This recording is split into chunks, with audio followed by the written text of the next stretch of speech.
Hello and welcome to EWTN Pro-Life Weekly, your weekly dose of the top pro-life news and issues, all from a Catholic perspective. I'm your host, Catherine Hadro, coming to you at the top of the show from the White House, where President Donald Trump today met with an abortion attempt survivor and other pro-lifers who beat the odds just by being born. This meeting comes in the wake of extreme abortion legislation and recent comments by Virginia Governor Ralph Northam, which sounded like a defense of infanticide. President Trump sat down with pro-lifers whom our viewers may recognize from the show, including Micah Pickering, a young boy who was born at just 20 weeks, Catherine Alexander, a little girl adopted after being born with an opiate addiction, and abortion attempt survivor Melissa Ohden, whom we spoke with right after the meeting. Melissa Ohden is here with us at the White House right after her meeting with President Trump. Melissa, thanks for being with us. It's my pleasure. For our viewers who are not familiar with your story, can you tell us a little bit about your witness? I'm the survivor of a failed abortion. It was 41 years ago that my biological mother, as a college student, had a saline infusion abortion forced upon her against her will. That type of procedure was the most common one back in the 1970s, but it involved injecting a toxic salt solution into the amniotic fluid surrounding the preborn baby in the womb. The intent of that toxic salt solution was to poison and scald the child to death. And usually the procedure lasted about 72 hours. The child would soak in that toxic salt solution, and after their life was successfully ended by it, then premature labor was induced with the intent of that deceased child being delivered.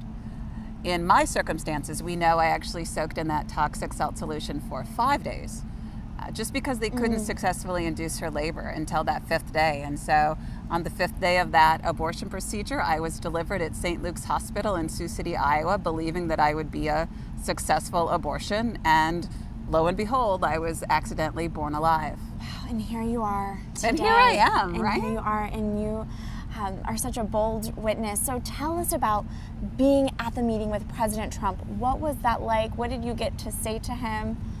It was absolutely surreal, right? I described it as someone else of like, you have one of those moments where you're going, I was meant to be here today, right? This is what I was called to do. And so sitting in that Oval Office with him and hearing him talk so passionately about his commitment to life and what he's willing to keep doing legislatively to protect lives like mine. It's absolutely surreal. I am just so thankful for him and this administration and the bold moves he continues to make so that lives like mine can be protected in our society. What is your impression of what President Trump thinks of this extreme abortion legislation we're continuing to see across the nation? Oh, you can tell he thinks it's just an abomination, right? He talked a lot about Governor Northam and his comments in Virginia, about some of the other states making these same aggressive moves against life. And really, I appreciate that he made it a battle cry, right? That this is a movement. He kept using the word movement, and I love that so much. He said, he said, I think there's more that's been happening in terms of movement in the last couple of weeks than we've seen in a long time. And it's because people see what is happening and they're not willing to, sit by quietly or remain silent. And so he was just such a great encouragement for all of us to be moving in our own communities to stand up in defense of life. Wow. Finally, Melissa, as so much of this extreme abortion legislation is in the news, from Governor Cuomo signing that bill into law to Governor Northam's comments, what do you see as your role today? I mean, you just met with the President of the United States. That sounds so funny to hear come out of some. You've met with the President of the United States. What next? You know what? I feel like I'm going to keep following God wherever he leads me, right? If that means that I keep coming back to Washington and, standing up for legislative bills that will make a difference, I will do that. If it means that I am still out in the trenches, of course, helping pregnancy centers and other organizations educate and raise funds to serve people in their communities. But I just know that I think survivors are a huge part of this conversation that needs to take place, whether it's Washington or some other community, these lives like mine that exist that have been impacted by abortion need to be heard. Absolutely, and I hope that you continue to speak out and be a witness. Thank you so much for being with us today. Melissa Ohden, an abortion attempt survivor, thank you. Thank you. And as I mentioned, Melissa wasn't the only one sitting at the meeting with President Trump. Trump also sat down with pro-lifer Christina Bennett, Dr. Alveda King, Dr. Martin Luther King Jr.'s niece, and a frequent guest on the show, pro-life leader Marjorie Dannenfelser. And joining us here from the White House is Marjorie Dannenfelser, president of the Susan B. Anthony List, who helped to plan today's pro-life meeting. Marjorie, thanks for speaking with us on this busy day. Oh, well, this is the fun part. This is incredible. What can you tell us about how this meeting came about? Well, it came from the president and from the staff. He is really consumed with this moment of what we're seeing in New York and in Virginia, in this national conversation now about late-term abortion and even abortions or infanticide. He is really on fire about that, and it hurts his heart like it does all of us. He decided, and the White House staff helped us, and we helped them pull together the people who this conversation is really about, the Melissa Odens, and Catherine Alexander, and those beautiful people. So we got together, met with them, had a good chance to brief the president on where the Born Alive Act is standing. That's incredible. What struck you most about the meeting? Did the president say anything in particular? What should our viewers know?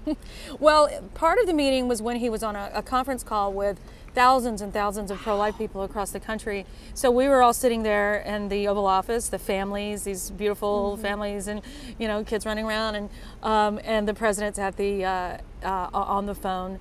And he almost always comes back to what really just gets him, and it's what he said at that final debate with Hillary Clinton. He just said, who could be for pulling a baby limb to limb out of limb from limb out of the womb of a mother?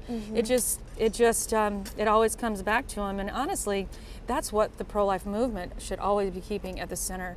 The beauty of the child, the unique privilege that it is to have children, and then also the contrast with what happens to that child during an abortion. That's what's got him. What kind of impact do you think today's meeting will have on the president and meeting with these people who have beat the odds just by being born? How do you think that's going to impact him for the remainder of his term and fulfilling those pro-life promises? I think it deepens his commitment. It deepens his understanding of what we're talking about. He has a new appreciation for what the pro-life movement is, who we are, who are the faces of it, what is the damage that's done. When you really come face to face with the horror that abortion is, you can't help but be attracted to this movement and the good people in it and want to do something. This president is the only president ever that has engaged in this particular personal way. And I don't mean that other presidents haven't personally felt it. What I mean is he's taken this on like he takes on a political campaign. He wants to keep this high in the mind of the public and have a public conversation about it, so that he, and as in his words were today, I want that bill on my desk. Which bill in particular? The Born Alive Yes, bill? The Born Alive Infant Protection Act. He wants that bill on his desk. It seems like a heavy lift given who we're talking about right now in the Congress, but he gets a lot of things done. Speaking of the Born Alive Abortion Survivors Protection Act, what should our viewers know about this bill? It keeps getting not held up in Congress. Yeah. Well, we're in good shape in the Senate. That obviously is we'll certainly have the votes there. We don't have 60 votes because we know the Democrats will try to block it, but we will have a vote coming up very soon. Okay. We think it could be within a few weeks even. So on the Senate side, they'll be discussing that, and we'll be getting ready for that. There'll be a hearing on the Senate side, actually maybe after that vote. On the House side, there will be a unanimous consent request. That's just basically a congressman saying, will everybody please consent to have a vote on this bill every single day for 30 days until there's what's called a discharge petition. And that's when enough members of Congress sign a discharge petition so that it's allowed for a vote on the floor of the House. Obviously, with Nancy Pelosi as Speaker, she will not allow this bill to be voted on, and we all know why. I think one of the most important things, and this is something that the President brought up in the Oval Office today, and that is, I want to know how every Democrat stands on this. And he said, and it's going to be really quite a contrast when we're moving into the next election, his re-election, where everybody on the other side is standing standing firm for late-term abortion and even abortion after the after the birth of the baby, and he's going to be standing for something very different. So what I foresee is that this stays high profile for a long time until we get something done. And see if that momentum continues through the 2020 That's right. election as well. Yeah. Marjorie Dannenfelser, president of the Students Be Anthony List, thanks for speaking with us and being with us today. Thank you. God bless. God bless.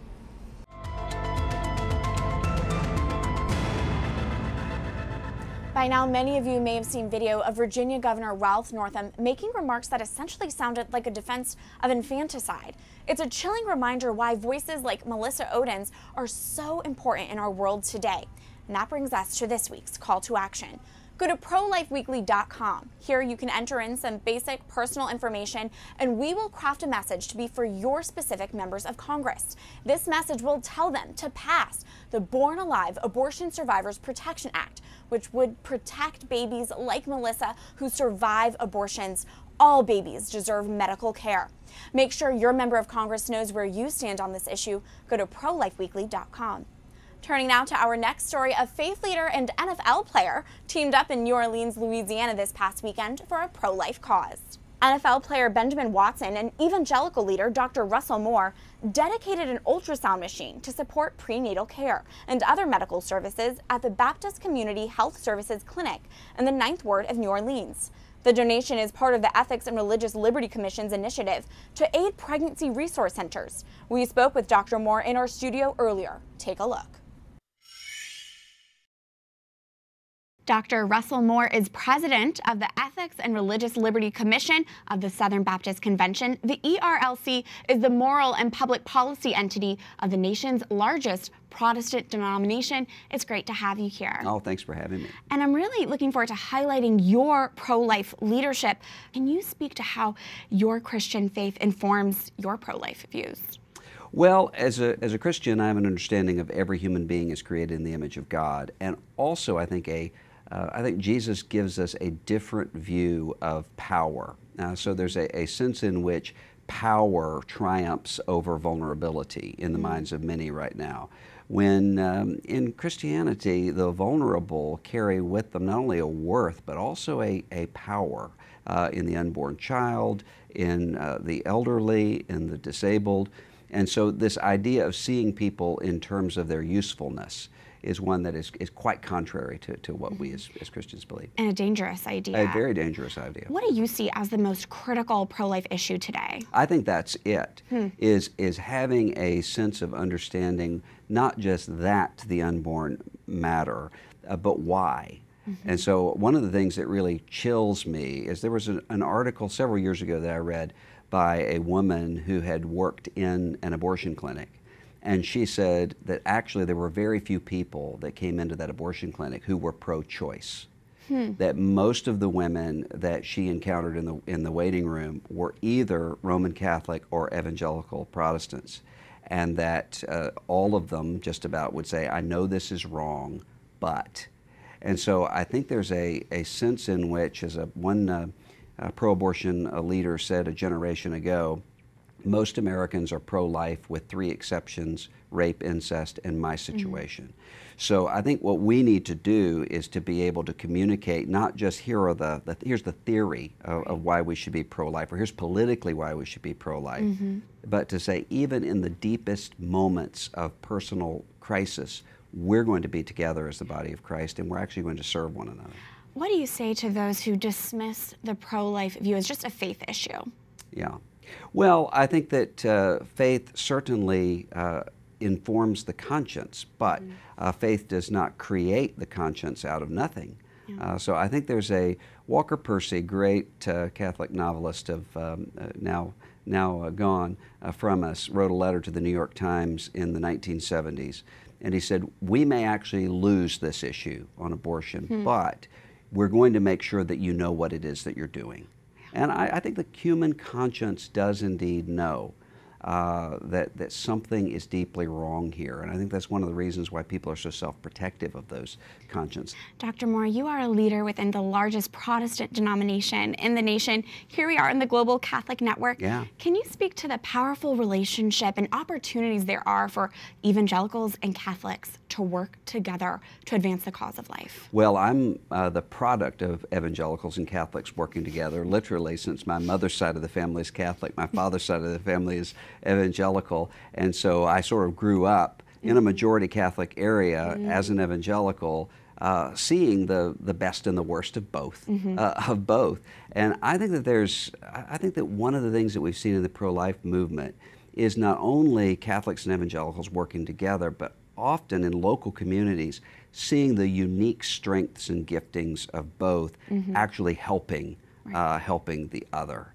And so I'll go into sometimes a pregnancy resource center in a given community where they're serving women and they're serving vulnerable children, and you'll have Catholic and evangelical women working together, and that actually, I think, informs what they're doing in other areas of life as well. So I think we see a very different sort of reality than we would have seen in, say, the 1970s between Catholics and evangelicals, and the abortion issue was a big part of that. Wow. So in the early 1970s, my denomination was functionally pro-abortion rights in resolutions. And the rhetoric that was often used is, well, this is just a Catholic issue.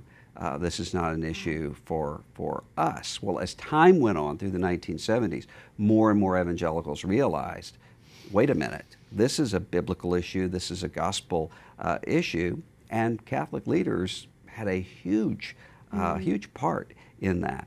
So I think the working together is good, and we're seeing it on other fronts as well, religious liberty and other questions. Right, it's this powerful alliance today. Yeah.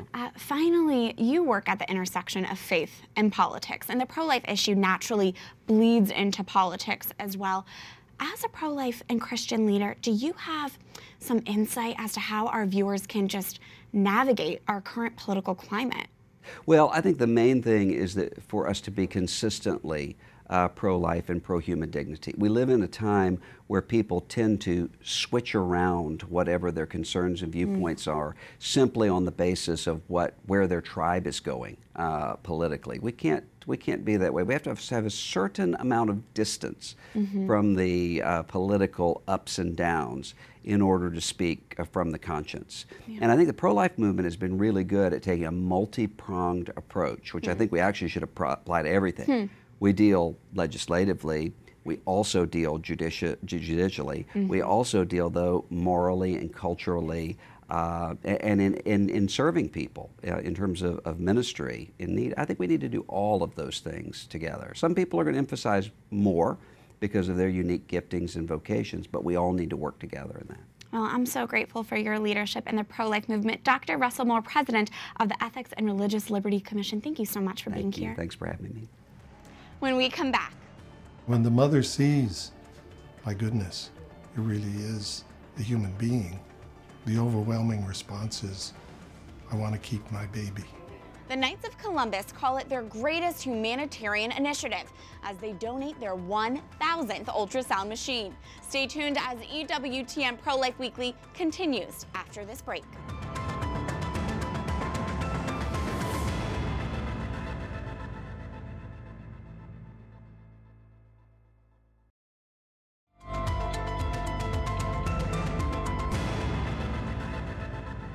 Welcome back to EWTN Pro-Life Weekly. I'm your host, Catherine Hadro.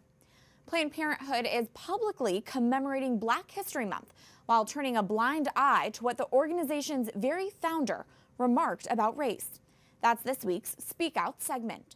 In a series of recent tweets, Planned Parenthood President Dr. Lena Wen praised Black employees and supporters of Planned Parenthood, including one of her predecessors, the organization's former president, Faye Waddleton.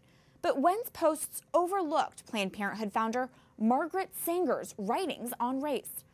In her autobiography, Sanger wrote that she spoke at a 1926 Ku Klux Klan rally. She characterized her lecture there as a success, writing, quote, I believed I had accomplished my purpose and that, quote, a dozen invitations to speak to similar groups were proffered. In a 1939 letter to Dr. Clarence Gamble, Singer wrote that to expand her efforts, colored ministers should be hired to help them make their case. Here are her words. Listen to this. The most successful educational approach to the Negro is through a religious appeal. We don't want the word to go out that we want to exterminate the Negro population. And the minister is the man who can straighten out that idea if it ever occurs to any of their more rebellious members. This disdain for African Americans is not just a stain in the organization's past, it is ongoing in their work today. Black babies are aborted at a disproportionate rate in the U.S. population. According to the Centers for Disease Control, abortion rates in 2008 for non-Hispanic Black and Hispanic teenagers were 2 to 3 times higher than the rates for non-Hispanic white teenagers. The fact Planned Parenthood claims to celebrate Black History Month while not acknowledging these facts speaks to its hypocrisy and lies. Do not trust Planned Parenthood and do not fall for their propaganda, not during Black History Month or for any month for that matter. Remember, there is something you can do to counter today's culture of death by following this week's call to action. Tell your member of Congress to support the Born Alive Abortion Survivors Protection Act. Go to prolifeweekly.com.